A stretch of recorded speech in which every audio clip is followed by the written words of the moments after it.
हम कर रहे थे चैप्टर 3 10वीं क्लास में मैथ में। दोबारा करेगा।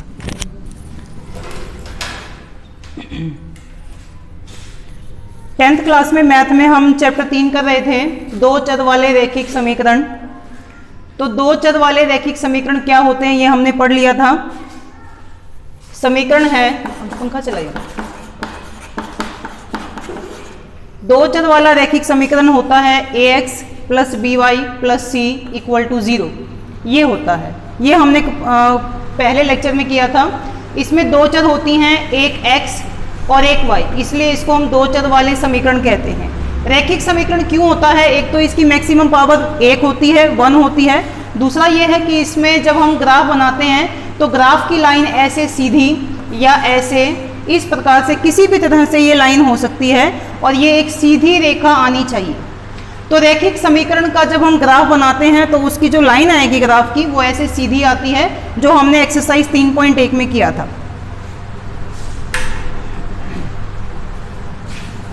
तो ये हमारा दो चर वाला समीकरण होता है।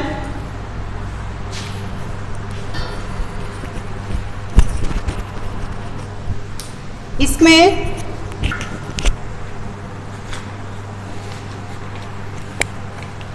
हमारे पास दो चर वाला रैखिक समीकरण, हम दो समीकरण ले लेते हैं ax plus b y plus c equal to 0। ये c यहाँ भी हो सकता है, इस c को हम इधर भी लेकर के आ सकते हैं। अगर हम ऐसा ही इस समीकरण से ग्राफ की एक लाइन हमारे पास बन जाती है। अगर एक समीकरण और भी दे रखा है ax plus b y plus c equal to 0, हमें बताना हो कि दोनों समीकरणों का सॉल्यूशन क्या है, हल क्या है, वो किस तरह से निकलेगा। तो हम इसमें क्या करेंगे, दोनों समीकरणों को डिफरेंशिएट करेंगे। इसको 1 डाल देंगे, इसको 2, इसे 1 इसे 2, ये 1 और ये 2, इस तरह से हो जाएगा। तो समीकरण हमारे पास पहला दो चर वाला रैखिक समीकरण है a1x plus b1y plus c1 equal to 0। दूसरी इक्वेशन है a2x plus b2y plus c2 equal to 0। ये हमारे पास दो इक्वेशन हैं। हमसे अगर पूछा जाए कि इसकी ग्राफ की लाइन कैसी होगी, अगर हम इसकी ग्राफ बनाते हैं तो ये ऐसे आ सकता है, किसी भी तरीके से आ सकता है। और ये जो दूसरे वाला समीकरण है, इसकी यदि लाइन बनाई जाए तो वो इस प्रकार से आ सकती है, ऐसे आ सकती है, वो किसी भी तरह से आ सकती है, जो भी हमारे पास स्टेटमेंट होगी।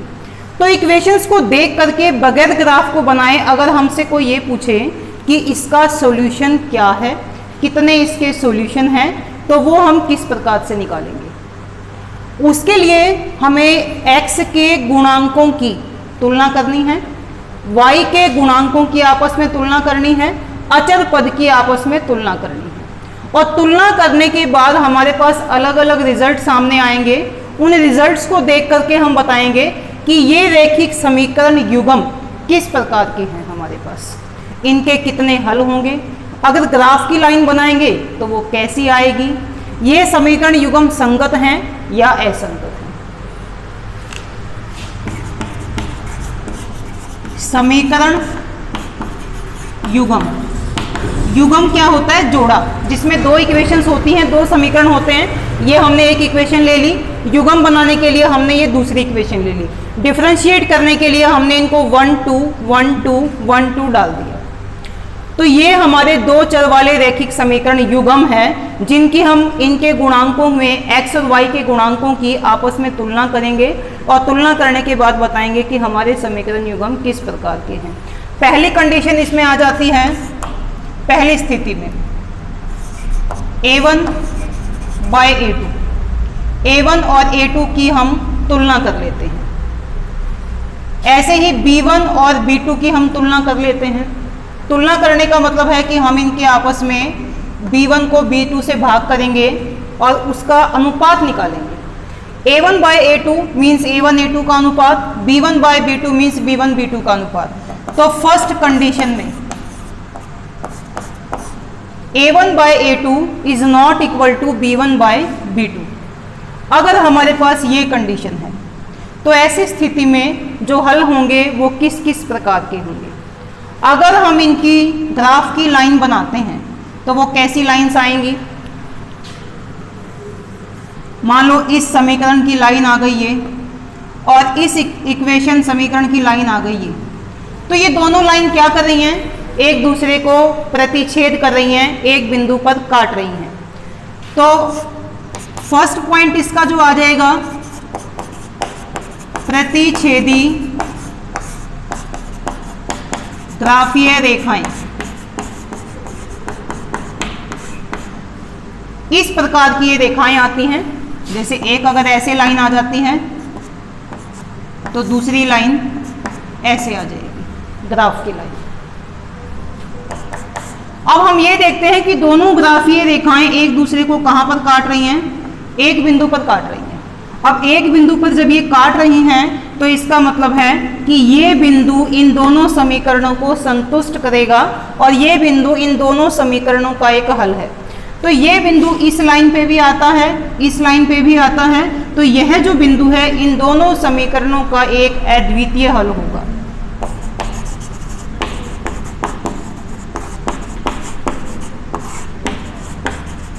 एक अद्वितीय हल। यदि इसका एक हल है या एक से ज्यादा हल हैं तो समीकरण युग्म संगत होते हैं। कैसे होते हैं? संगत। तो इसको हम दोबारा से कर लेते हैं।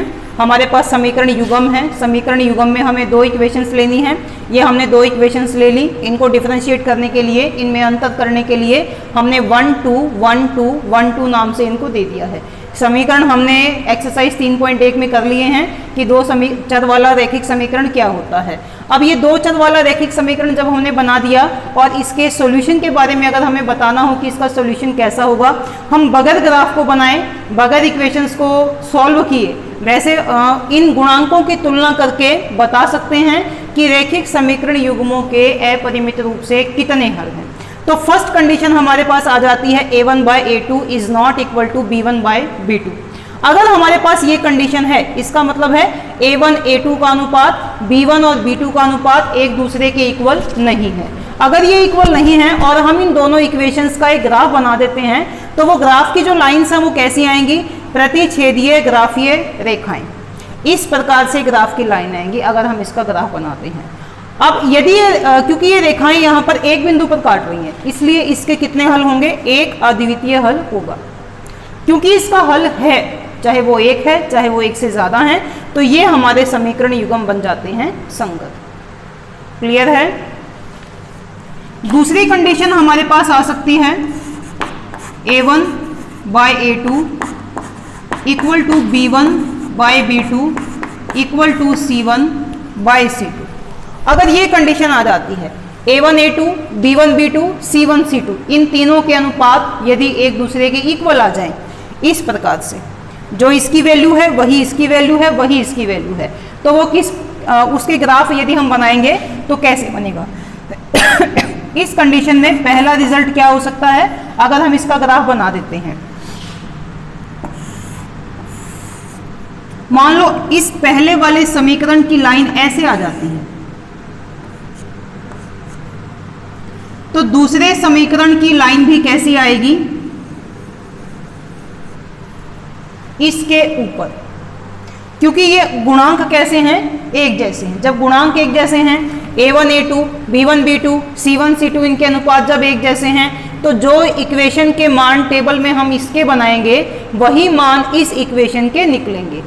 इसलिए क्योंकि दोनों की वैल्यूज सेम आ जाएंगी, और वैल्यूज जब सेम होंगी तो एक इक्वेशन का जो ग्राफ बनेगा दूसरी इक्वेशन का ग्राफ भी वही बनेगा। ठीक है? तो दिखने में ऐसा लगेगा कि ये दोनों लाइन एक है, लेकिन ये दोनों लाइन एक नहीं है, ये दो लाइन अलग अलग है। एक नीचे है इस इक्वेशन की और एक इसके ऊपर है इस इक्वेशन की। तो ग्राफ ये जो रेखाएं हैं वो कैसी बनेंगी? संपाती रेखाएं। ये संपाती रेखाएं आ जाएंगी, कोइंसाइड्स लाइंस। अब हम क्या देख रहे हैं? इसमें हमने क्या देखा था कि दोनों लाइंस एक दूसरे को एक बिंदु पर काट रही थी। अब इसके अंदर दोनों लाइंस ये जो हैं एक दूसरे के ऊपर है। तो अब ये देखना है हमें कि ऊपर वाली लाइन नीचे वाली लाइन को कितने बिंदुओं पर टच कर रही है। तो यहाँ पर ये लाइन यहाँ पे भी टच कर रही है, यहाँ पे भी टच कर रही है, यहाँ भी, यहाँ भी, यहाँ भी, यहाँ भी, यहाँ भी, यहाँ भी, यहाँ भी, और इस प्रकार से एरो का साइन डला हुआ है दोनों साइड, यानी कि अनंत दोनों साइड बढ़ जाएगी। तो ऊपर वाली जो लाइन है वो नीचे वाली लाइन को अनंत बिंदुओं पर प्रतिच्छेद कर रही है, इसलिए इसके हल कितने होने चाहिए?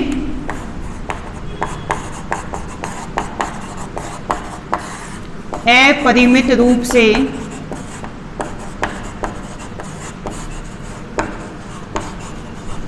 अनेक हल।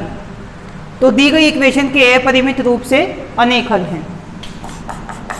क्योंकि अनेक हल हैं इसलिए ये समीकरण युग्म कैसे हैं? संगत।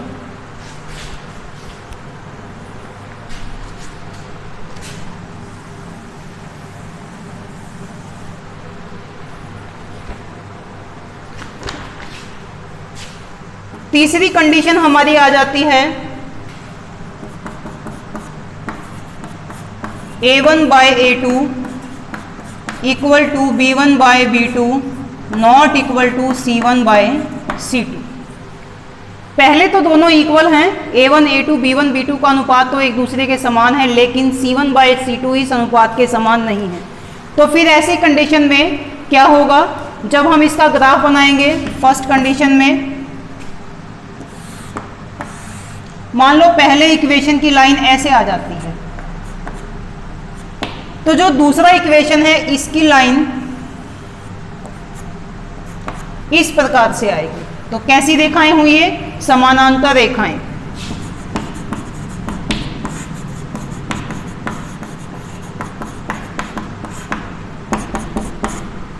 तो ये समानांतर रेखाएं आती हैं हमारे पास। और अगर अब हम ये देखें कि दोनों रेखाएं क्या किसी एक बिंदु पे प्रतिच्छेद कर रही हैं, तो हम क्या देख रहे हैं कि दोनों लाइंस में से कोई भी लाइन एक दूसरे को टच नहीं कर रही है। अब टच नहीं कर रही है तो कितने इसके क्या हल होने चाहिए? तो इसका कोई भी हल नहीं होगा।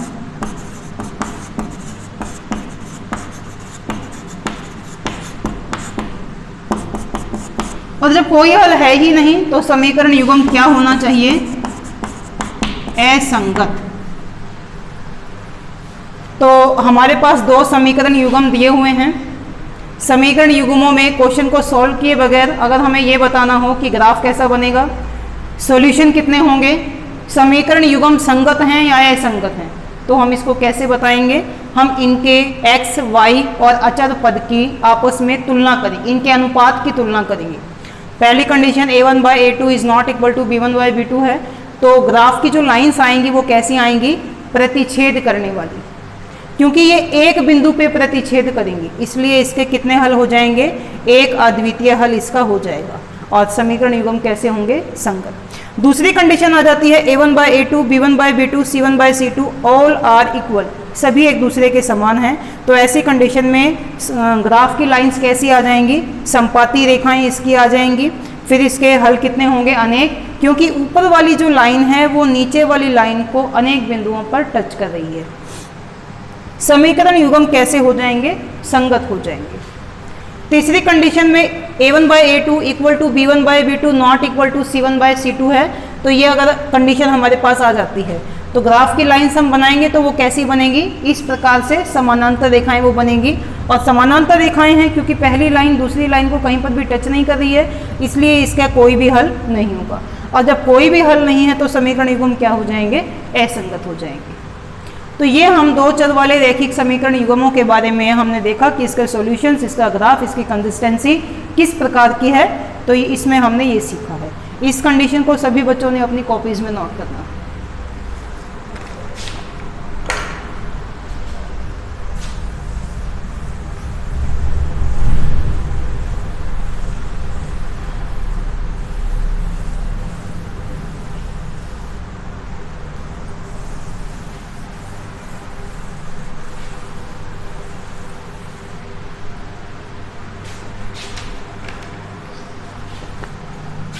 अब हम करेंगे एक्सरसाइज 3.2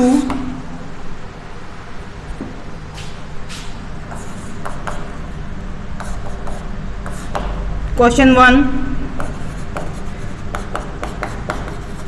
कक्षा 10 के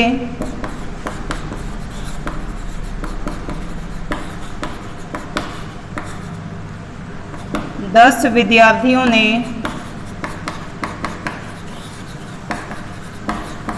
गणित की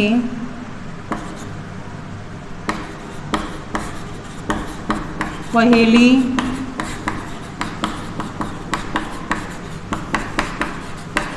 प्रतियोगिता में भाग लिया। यदि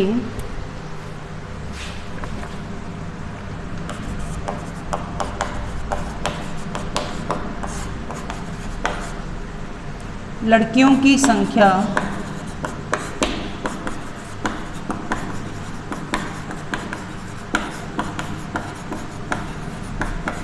लड़कों की संख्या से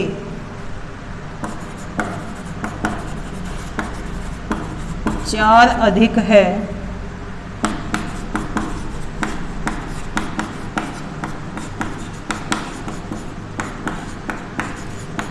प्रतियोगिता में भाग लिए लड़कों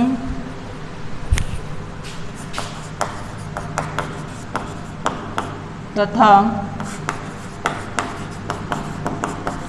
लड़कियों की संख्या ज्ञात कीजिए।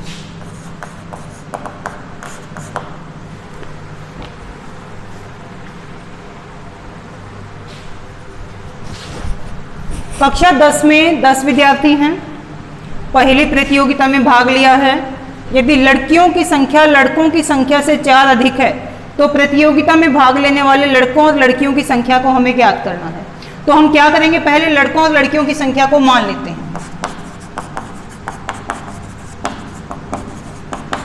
माना लड़कों की संख्या x, माना लड़कियों की संख्या। तो क्योंकि हम कर रहे हैं दो चर में, तो हमें दो चर लेनी है। एक हमने x ले लिया, दूसरा हम कुछ और लेंगे, कुछ और यानी हम यहाँ पर y मान लेते हैं। इक्वेशंस बताते हैं जैसे हमें क्वेश्चन में कहा गया है। हमें क्वेश्चन में ये बताया गया है कि कक्षा 10 में कितने विद्यार्थी हैं, 10। यानी कक्षा 10 में जिन बच्चों ने कंपटीशन में भाग लिया है उसमें कुछ लड़के हैं और कुछ लड़कियां हैं, दोनों को मिलाकर के उनका कुल नंबर कितना बनता है, 10। तो प्रतियोगिता में भाग लेने वाले लड़कियों और लड़कों की संख्या को यदि हम प्लस करें तो वो क्या आना चाहिए, 10 आना चाहिए। तो यहाँ पर लड़कों की संख्या कितनी है, x, और लड़कियों की है y। दोनों को प्लस करते हैं तो ये टोटल आ जाएगा हमारे पास 10। तो ये पहला इक्वेशन बन जाता है। फिर ये बोला गया है कि लड़कियों की संख्या लड़कों की संख्या से 4 अधिक है।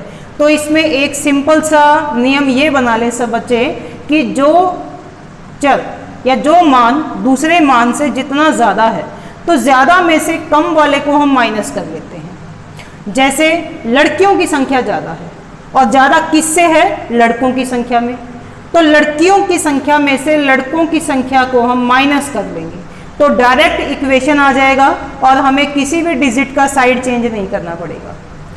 तो लड़कियों की संख्या ज़्यादा है तो जो ज़्यादा है उसमें से माइनस करेंगे, जिससे ज़्यादा है उसको माइनस करेंगे। किससे ज़्यादा है, लड़कों से, तो किसको माइनस करेंगे हम, लड़कों की संख्या को माइनस करेंगे।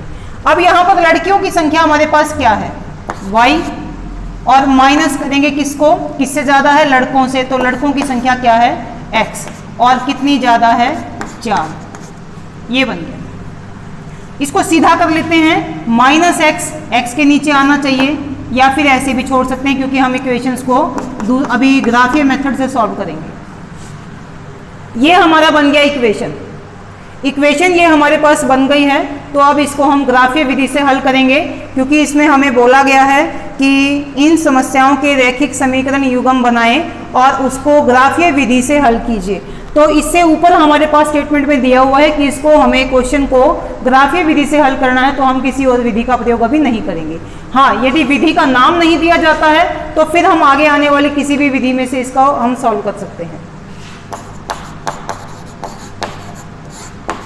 ग्राफीय हल, पहला इक्वेशन है x + y = 10। दूसरा इक्वेशन हमने बनाया y minus x equal to 4। क्या करते हैं, या तो यहाँ पर x को रख लेते हैं या y को रख लेते हैं। हम y को यदि रखते हैं तो जो प्लस x है वो इधर आकर क्या हो जाएगा, माइनस। और इसमें यदि y को हम यहाँ रख लेते हैं, माइनस x है, यहाँ पर आकर क्या हो जाएगा, प्लस हो जाएगा। सॉल्यूशंस निकालते हैं x y। अब यहाँ पर हमने लिया है x, तो हम x को सपोज करेंगे। हम x को कोई भी मान सपोज कर सकते हैं। अब x का मान हम ले लेते हैं, यहाँ पर सपोज हम 0 ले लेते हैं, तो 10 माइनस 0 क्या बन जाएगा, 10 माइनस 0 10 आ जाता है। यदि हम x की जगह पर कुछ भी ले लें, मान लो हमने इसको 10 ही ले लिया, तो 10 माइनस 10 क्या बन जाएगा, 0।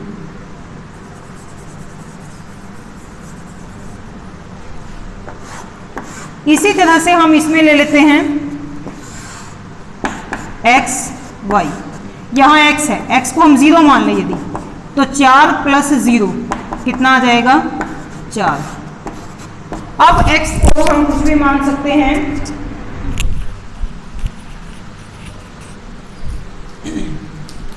x को हम कुछ भी मान सकते हैं,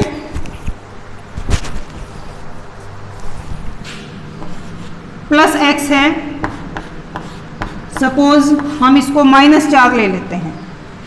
तो जब हम -4 लेते हैं, प्लस माइनस माइनस, तो ये बन जाएगा 4 माइनस 4।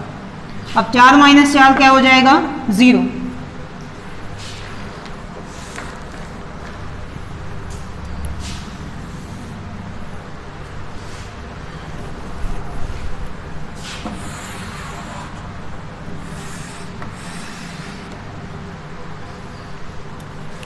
हमने टेबल बना ली, अब हम इससे ग्राफ बनाएंगे।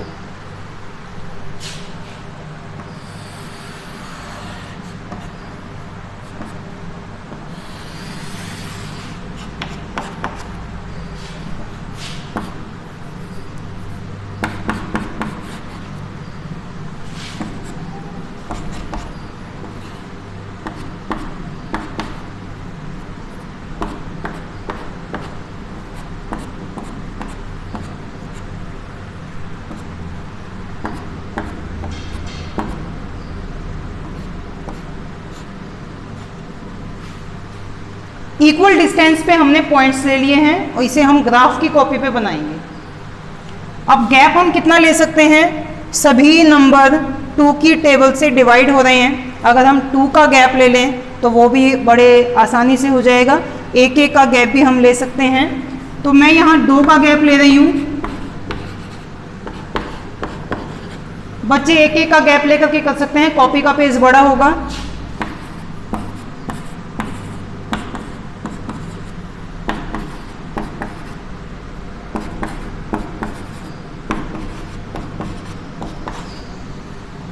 ये आ जाते हैं। सबसे पहले इसमें हम देख रहे हैं कि x की वैल्यू 0 है। जब x की वैल्यू 0 होती है तो अंक को हम किस अक्ष पे दिखाते हैं, y एक्सिस के ऊपर ये आ जाएगा। और y एक्सिस के किस पॉइंट पे आएगा, पॉइंट 10 के ऊपर। अब y एक्सिस का पॉइंट 10 यहाँ पर है, x का 0 है, y का 10 है। कोऑर्डिनेट्स लिख देते हैं। जब y 0 है तो कहाँ आना चाहिए, जब y की वैल्यू 0 है तो ये x अक्ष के ऊपर आना चाहिए। और x अक्ष के किस पॉइंट पर आ जाएगा, 10 पर। दोनों पॉइंट्स को हम ज्वाइन करेंगे स्केल से और पेंसिल से। ये आ जाता है इक्वेशन फर्स्ट का ग्राफ। अब ऐसे ही जब हम इसको बनाएंगे, x की वैल्यू 0 है तो कहाँ आना चाहिए, ये y एक्सिस के ऊपर, और y एक्सिस के पॉइंट 4 के ऊपर आ जाएगा। अब 0x का ये हो गया, y का 4 ये हो गया। कोऑर्डिनेट्स को हम लिख देते हैं 0,4। फिर है ये 4 पे 0, 4 पे 0 नहीं था, ये -4 लिया था हमने। -4 पे 0, जब x की वैल्यू -4 है तो फिर y की वैल्यू हमारी आ जाएगी 0। अब x की वैल्यू -4 ये यहाँ आ जाती है। कोऑर्डिनेट्स को हमने लिख दिया। क्या करेंगे, दोनों पॉइंट्स को ज्वाइन करेंगे, लाइन को ऐसे सीधा आगे तक लेकर के जाएंगे। यहां पर ऐसे स्केल रखेंगे दोनों पॉइंट्स के ऊपर,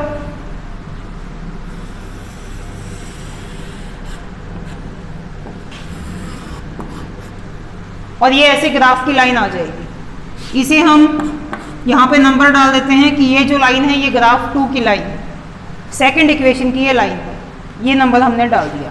अब हम देख रहे हैं कि दोनों लाइंस एक दूसरे को कहाँ पर प्रतिच्छेद कर रही हैं। तो दोनों लाइंस एक दूसरे को यहाँ प्रतिच्छेद कर रही हैं। ये जो पॉइंट है हम ये देखेंगे कि ये एक्स अक्ष के किस पॉइंट के सामने है। हम इसमें ऐसे एक परपेंडिकुलर ड्रॉ करेंगे, सीधा बिल्कुल, और ऐसे ही इधर से एक परपेंडिकुलर ड्रॉ करेंगे। मैंने क्योंकि ये हाथ से बनाया है, ब्लैक बोर्ड पे बनाया है, जब बच्चे इसको अपने ग्राफ की कॉपी पे स्केल और पेंसिल की हेल्प से बनाएंगे तो ये लाइंस बिल्कुल सीधी आएंगी, बिल्कुल भी टेढ़ी नहीं आएंगी। ये जो पॉइंट है ये एक्स एक्सिस के पॉइंट 3 के सामने आ जाएगा और ये पॉइंट वाई एक्सिस के पॉइंट 7 के सामने आ जाएगा। तो 2 और 4 के बीच में यहाँ पर क्या है 3, 6 और 8 के बिल्कुल बीच में यहाँ पर क्या है 7। हम कोऑर्डिनेट्स को लिख देंगे, इसका नाम डाल देते हैं पॉइंट P 3,7, ये आ जाता है। तो ग्राफ सभी बच्चों को समझ में आ गया होगा। हमने इक्वेशंस बना करके ग्राफ बना दिया। अब ग्राफ जो बनाया है हमें इसमें सॉल्यूशन बताना है। एक्सरसाइज 3.1 में हमने क्या किया था कि हमने ग्राफ बना करके बस ये लिख दिया था कि ये हमने इन पॉइंट्स को ग्राफ पे अंकित किया और उसको मिला दिया तो ये समीकरण की लाइन प्राप्त हो जाती है। लेकिन अब हमें इसमें सॉल्यूशन बताना है। सॉल्यूशन का मतलब है कि x की वैल्यू क्या है, y की वैल्यू क्या है, ये बताना है। अगर नंबर सिस्टम में इस तरह से क्वेश्चन है तो हमें बताना है कि इसमें जैसे लड़कियों की संख्या, लड़कों की संख्या को हमने xy माना था, तो लड़कों की संख्या क्या है और लड़कियों की संख्या क्या है, ये हमने इसके अंदर बताना है। तो हम देख रहे हैं कि दोनों लाइंस एक दूसरे को कहाँ काट रही हैं, पॉइंट P पे। तो P पर काटने की वजह से इसके 2 सॉल्यूशन, एक तो x की वैल्यू ये हो गई और एक ये हो गई। फर्स्ट जो पॉइंट होता है, फर्स्ट डिजिट जो है वो x का होता है, सेकंड y का होता है। तो यहाँ पर हम लिखेंगे अतः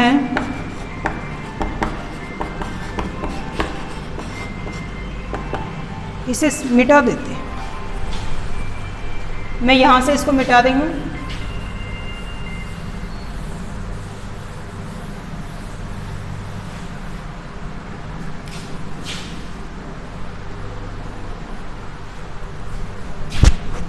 ग्राफ के नीचे हम लिखेंगे बिंदुओं 10 पे 0, 0 पे 10 तथा 4 पे 0, 0 पे 4 और -4 पर 0 को ग्राफ पर अंकित करने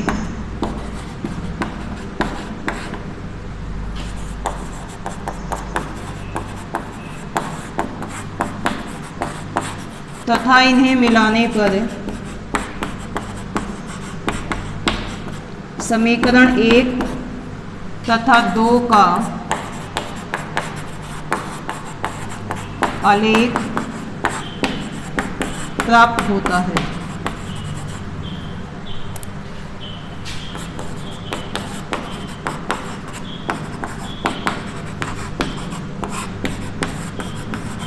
दोनों ग्राफीय रेखाएं परस्पर बिंदु P 3,7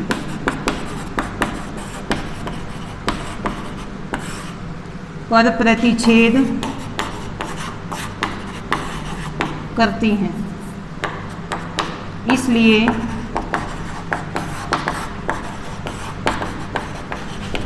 लड़कों की संख्या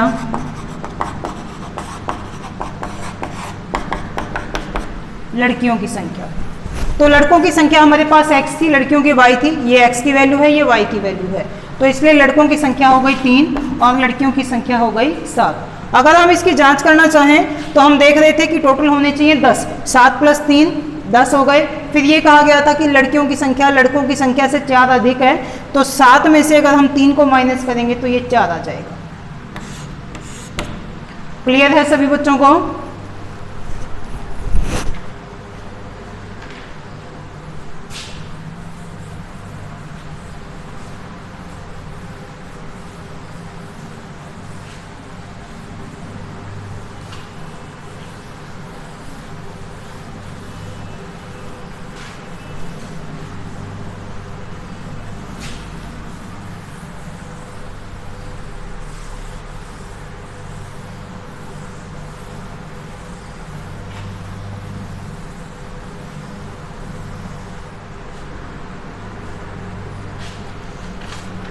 सेकंड पार्ट है 5 पेंसिल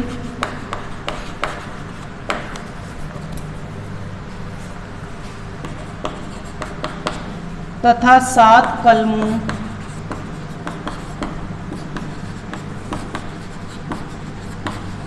का कुल मूल्य 50 रुपये है, जबकि 7 पेंसिल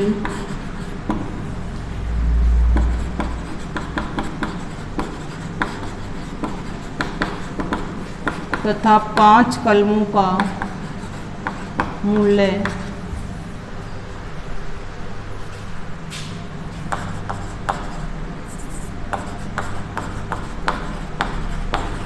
46 रुपये है। एक पेंसिल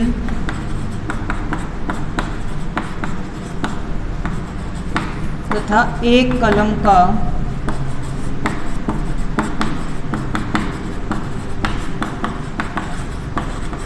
मूल्य ज्ञात कीजिए।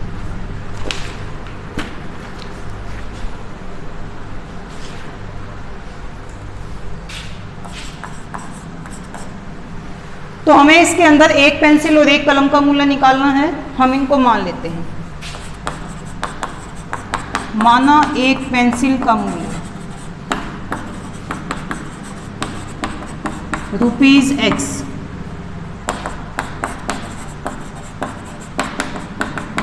एक कलम का मूल्य, क्योंकि 2 चर में हमें लेना है तो हमें दूसरी वेरिएबल लेनी पड़ेगी Y। फर्स्ट कंडीशन में 5 पेंसिल और 7 कलम है। एक पेंसिल का x है तो 5 पेंसिल का क्या होगा? 5 × x 5x। एक कलम का मूल्य y है तो 7 कलमों का क्या होगा? 7 × y 7y। दोनों का कुल मूल्य है 50, तो हम इसको क्या करेंगे? कुल के लिए प्लस, और ये आ जाता है 50। Equation first. आगे है 7 पेंसिल और 5 कलम। 7 पेंसिल का हो जाएगा 7x, 5 कलमों का 5y, और दोनों का कुल मूल्य कितना है यहाँ पर? 46। तो ये हमारी दोनों इक्वेशंस बन गई हैं। अब इन इक्वेशंस को हमें ग्राफीय मेथड से सॉल्व करना है। तो ग्राफीय हल हम इसका निकालेंगे। First equation 5x + 7y = 50, 7x + 5y = 46। x को या y को दोनों में से हम किसी एक को यहाँ रख लेते हैं। सपोज हम x को रख लेते हैं, प्लस 7y इधर आकर के माइनस, और ये मल्टीप्लाई है तो इधर आकर के 5 क्या बन जाएगा? डिवीजन में आ जाएगा। ऐसे ही हम इसमें x को रख लेते हैं, प्लस 5y इधर आकर के माइनस हो जाएगा, और ये 7x के साथ मल्टीप्लाई में है, गुणा में है, तो इधर आकर के ये भाग हो जाएगा। टेबल बना देते हैं।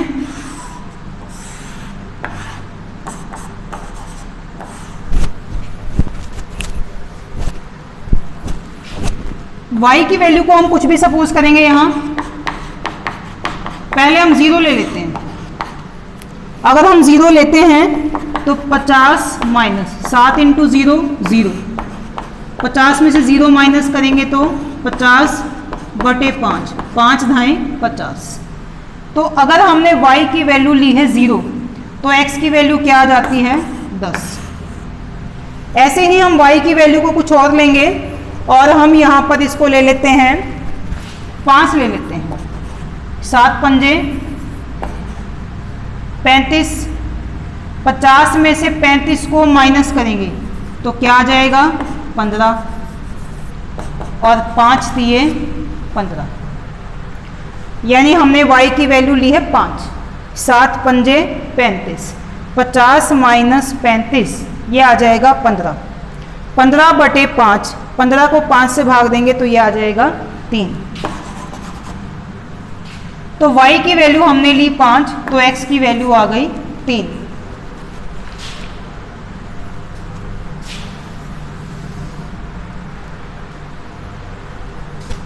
इसी तरह से हम यहाँ पर टेबल बना लेते हैं। y है इधर, इस y को सपोज करेंगे कुछ नंबर, हम ऐसा सपोज करेंगे कि पूरे का सॉल्यूशन पॉइंट में ना आए, उसको फिर ग्राफ में शो करने में थोड़ी सी दिक्कत आएगी, तो इसलिए हम ऐसा नंबर लेंगे कि पूर्ण संख्या में आंसर आ जाए। तो अगर हम ले लेते हैं यहाँ 5 पंजे 25, 6 माइनस 5 1, 4 में से 2 करेंगे 2, 7 या 21। तो हम देख रहे हैं हमने y की वैल्यू क्या ली यहाँ पर 5, तो x की वैल्यू क्या आ गई 3। अब हम कुछ और ले लेते हैं। अगर हम लेते हैं -2 ले लें तो 5 दूनी 10 आ जाएगा, ये 5 दूनी 10, माइनस माइनस क्या बन जाएगा प्लस। 46 प्लस 10 56, और 56 को 7 से भाग देंगे तो क्या आ जाएगा 7 8 56, 8 आ जाएगा। तो हमने y की वैल्यू यहाँ पर ली है -2, तो x की वैल्यू क्या आ जाती है 8। तो वैल्यूज समझ में आ गई हैं। एक बार हमने y की वैल्यू ले ली है 5 और एक बार हमने ली है -2। तो ये वैल्यूज़ हम अपनी मर्जी से कुछ भी ले सकते हैं, 1 ले सकते हैं, 2 ले सकते हैं, 10 ले सकते हैं, माइनस में ले सकते हैं, हम किसी भी प्रकार से कोई भी अंक इसको मान सकते हैं। अब हम इसका एक ग्राफ बनाएंगे।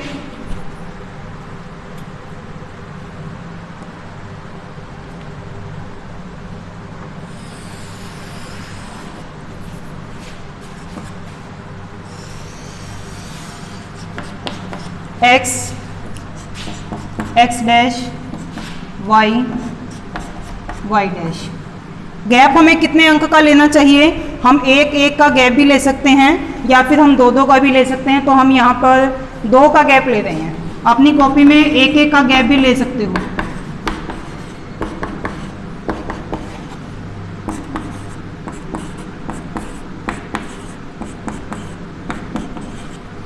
यहाँ माइनस आ जाएंगे। इक्वल डिस्टेंस पे ये गैप हमने लेने हैं। सबसे पहले इसमें हम देख रहे हैं कि y की वैल्यू 0 है। जब y की वैल्यू 0 आ जाएगी तो उसको हमें कहाँ शो करना चाहिए? उसे हम x एक्सिस पे शो करेंगे और किस पॉइंट के ऊपर शो करेंगे? 10 के ऊपर। तो x एक्सिस के ऊपर 10 कहाँ है? यहाँ, ये 10 पे 0। फिर हम देख रहे हैं x की वैल्यू 3 है, y की वैल्यू 5 है। तो x की वैल्यू 3 और y की वैल्यू 5 को देखते हैं हम यहाँ पर कहाँ है। x एक्सिस पे 3, 2 और 4 के बिल्कुल इधर बीच में। y एक्सिस पे 5 कहाँ है? 4 और 6 के यहाँ पर है बीच में। समझ में आ गया है? दोनों पॉइंट्स के सामने ग्राफ की कॉपी के अंदर ऐसे लाइंस बनी होंगी तो पॉइंट को लोकेट करने में कोई दिक्कत नहीं आएगी। ये आ जाती है वैल्यू 3,5। दोनों पॉइंट्स को हम ज्वाइन कर लेते हैं। स्केल से हम इसको ज्वाइन कर लेंगे और लाइन को ऐसे आगे तक प्रोड्यूस कर देंगे। लाइन को ऐसे आगे तक हमें बढ़ा देना है। दोनों एक्सिस को काटते हुए हम लाइन को पूरा आगे तक और नीचे तक ऐसे बढ़ा देंगे। इक्वेशन फर्स्ट की ग्राफ की लाइन हमारे पास आ गई है। तो अब दूसरे वाले इक्वेशन की जो वैल्यूज निकली हैं उनको हम इस पे ग्राफ पे दिखाएंगे। x की वैल्यू 3 है, y की वैल्यू 5 है। तो x 3 और y 5 सेम यही पॉइंट आ जाएगा। दूसरा है x की वैल्यू 8 है, y की वैल्यू -2 है। अब x एक्सिस पे 8 देखो कहाँ पर है, x एक्सिस के ऊपर 8 ये है और y एक्सिस पे -2 -2 यहाँ पर हो गया, -2 और इस 8 के सामने, इसके सामने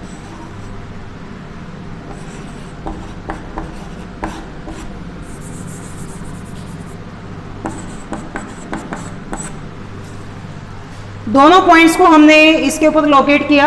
अब एक पॉइंट तो यही था और एक पॉइंट ये है, इन दोनों पॉइंट्स को हम स्केल की सहायता से मिला देते हैं।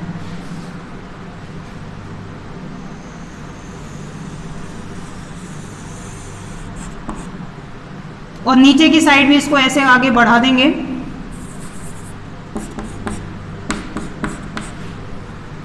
दोनों लाइंस एक दूसरे को कहां पर काट रही हैं? ये एक दूसरे को यहां काट रही हैं बिंदु P के ऊपर। तो बिंदु P पर जब ये प्रतिच्छेद कर रही हैं तो यही इसका सॉल्यूशन है।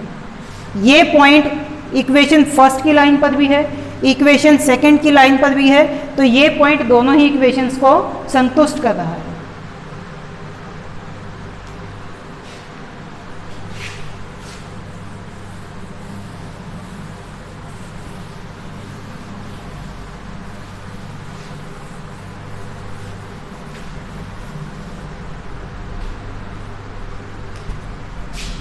यहां लिखेंगे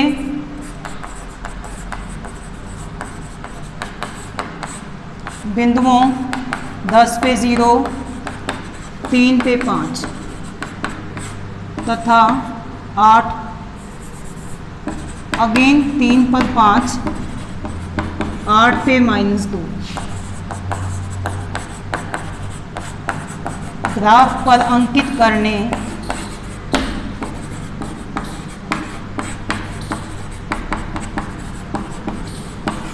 तथा इन्हें मिलाने पर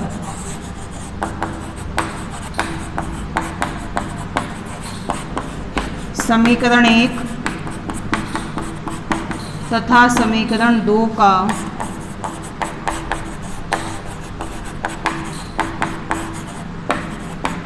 आलेख प्राप्त होता है। ये तो प्रेजेंटेशन हो गया कि हमने इसको कैसे बनाया है। इसके बाद हमें इसका सॉल्यूशन के बारे में लिखना है। अगर इतना लिख करके छोड़ देते हैं, सॉल्यूशन नहीं बताएंगे तो उसके मार्क्स नहीं मिलेंगे। तो सॉल्यूशन में हमें क्या लिखना है, थोड़ी जगह छोड़ देंगे।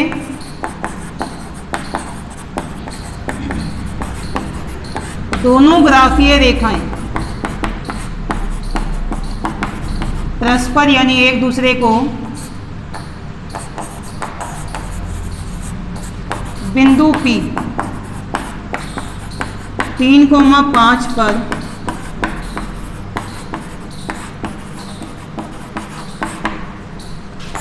प्रतिच्छेद करती हैं। इसलिए एक पेंसिल का मूल्य और एक कलम का मूल्य, पेंसिल के मूल्य को हमने x माना था और कलम के मूल्य को हमने y माना था। तो इसमें हम ये देखते हैं x की वैल्यू क्या है, y की वैल्यू क्या है। हम देख रहे हैं x की वैल्यू है 3 और y की वैल्यू है 5। तो पेंसिल का मूल्य हो जाएगा 3 रुपये और कलम का मूल्य हो जाएगा 5 रुपये। तो इसे हमने इस ग्राफ के नीचे लिखना है या नेक्स्ट पेज पे लिख देना। सभी बच्चों को समझ में आ गया होगा।